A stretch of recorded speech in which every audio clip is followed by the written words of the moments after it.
As far as annual premium goes, you write big policies. Or an agent who wants to learn, hey, Curtis, how do I write bigger mortgage protection policies? What do you say? Bigger mortgage protection policies. Well, in our scripting, and what I always want to say, part of it is we want to know what's the remaining balance on the mortgage, right?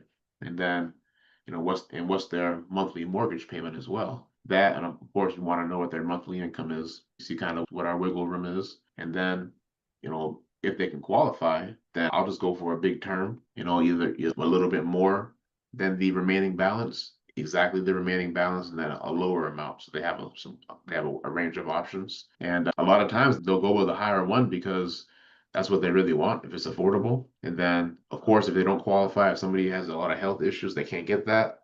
So then you just want to sell the value of I call it, I know it's equity protection, but I seem to, in my conversations with clients, I just call it mortgage payment protection. So it's going to help you pay the mortgage, help your loved one pay the mortgage. Just sell the value of that because it's true.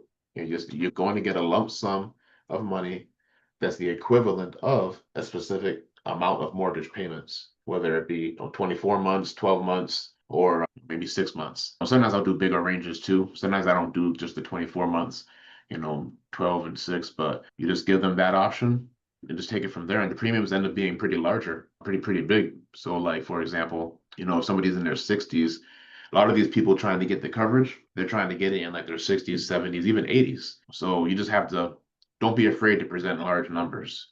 So I haven't had too much of that problem because of always talking about big numbers in personal in property and casualty. But like when it comes to presenting big numbers coming from final expense, it's kind of shocking. Like I sold a policy that was six something a month, and it was a term, and the lady was in her 60s, but she was very healthy, and she got approved. So I was surprised about that. And now I'm seeing it happen more and more. I got a 76-year-old approved with a term policy with a well-known carrier, and it was term, so he was in his late 70s. I think it was only either 10 or 15 year. I forgot what they allowed him to get, but he wanted it, needed it, and it was like 470 something a month, and he was very healthy. So like people may think that somebody who's older can't get term, but if you present it to them, roll the dice, submit the application, they might get approved if they're actually healthy as they say they are. So just don't be afraid to shoot your shot. And a lot of times they come on the phone not even thinking that that's possible because, of course, we always want to pitch more payment protection or equity protection, right? We always want to, that's a very good option. But sometimes they might have spoken to another agent and hung up because of that. Oh, I wanted the whole thing covered, click, right? So then if you can quickly pivot to, okay, well, maybe you can get the whole thing. Let's look and let's explore that and see whether or not it's possible and based on their health. And sometimes it works out. So hopefully somebody out there can get something from that.